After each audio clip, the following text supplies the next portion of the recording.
Hi everybody, it's Catherine Just with another Q&A Thursday. So glad you're here.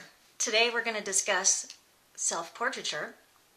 I get a lot of questions about self-portraiture and I thought I'd actually create this into a series. So this is part one of a series about self-portraiture. And if you go to my website, you'll see several portfolios under photography.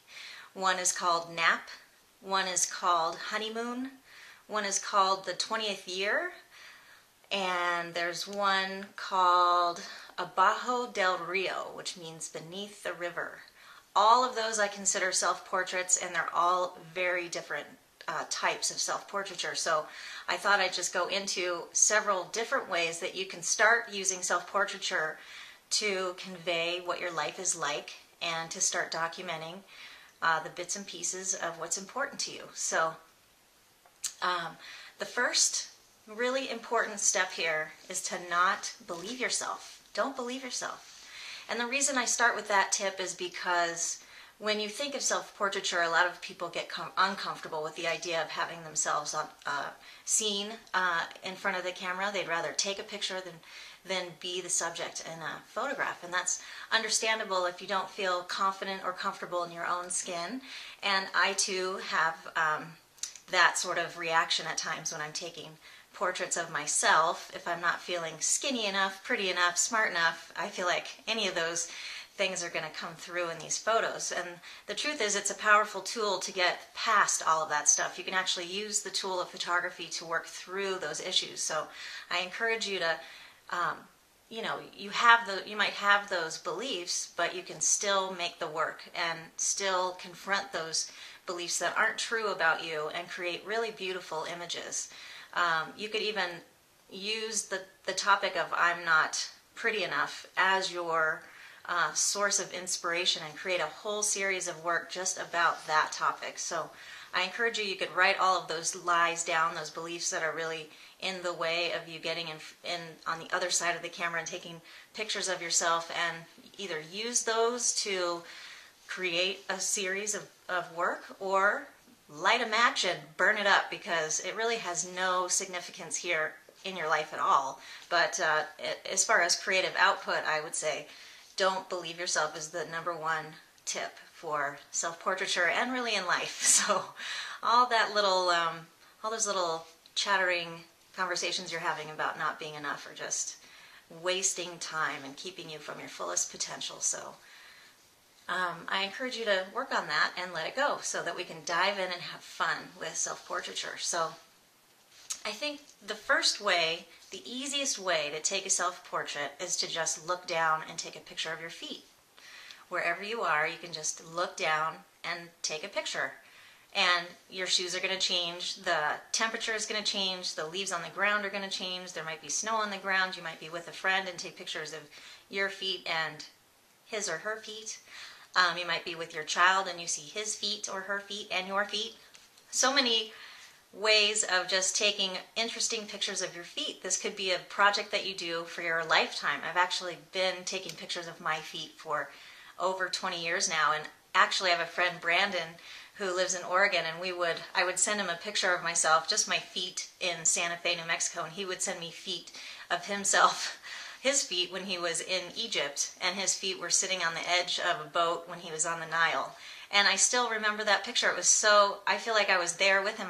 I really got the essence of what it was like to be on that boat from his point of view looking out.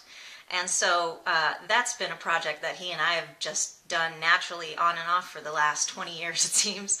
And you could do that too. You could correspond with a friend of yours that lives far away, and you could just email each other pictures of your feet in your everyday life. It's just an interesting and fun way to get started and get more comfortable with the idea. So I encourage you to try that out if you haven't already. And the next type of self-portrait that you could do, use your hand as the subject and just put interesting things that are important to you in your hand and take a picture of that.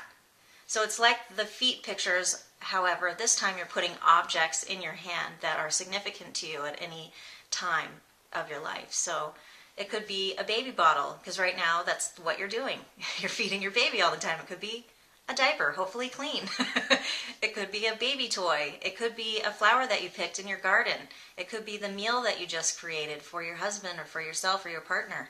It could be, I love taking pictures of, those tea bags that have they have like a fortune on them. I love taking pictures of those in my hand.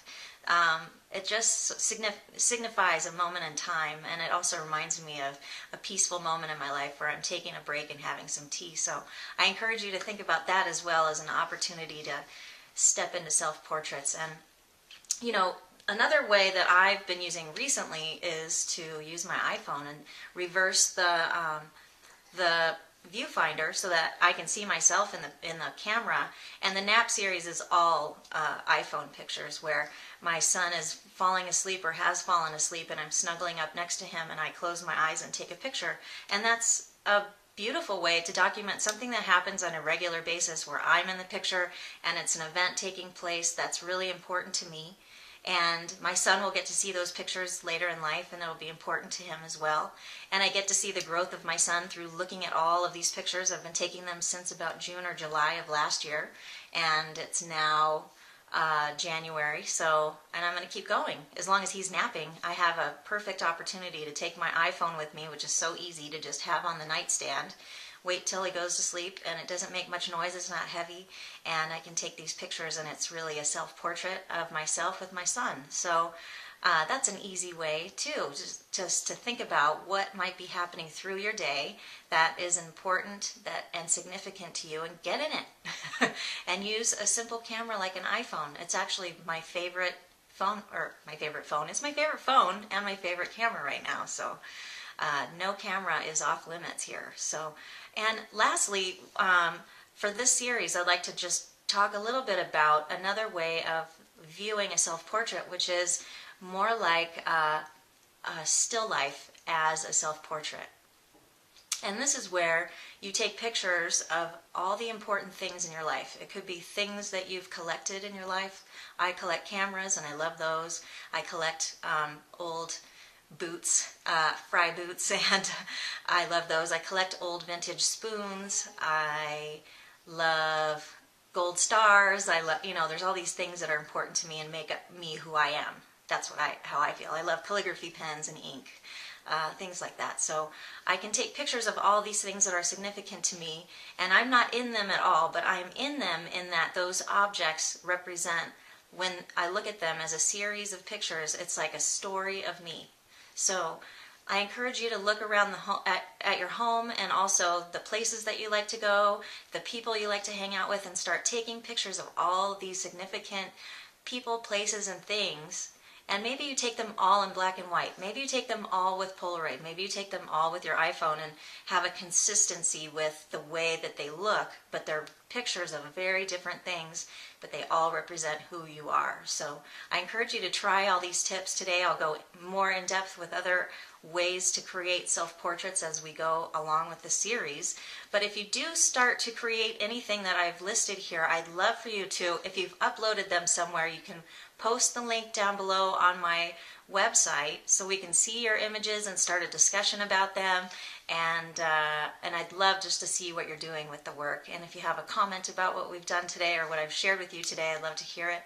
And if you'd like more tips, you can sign up for my newsletter up in the right-hand corner of my website. Just sign in with your email and your name, and you'll get tips on creating more soulful photographs.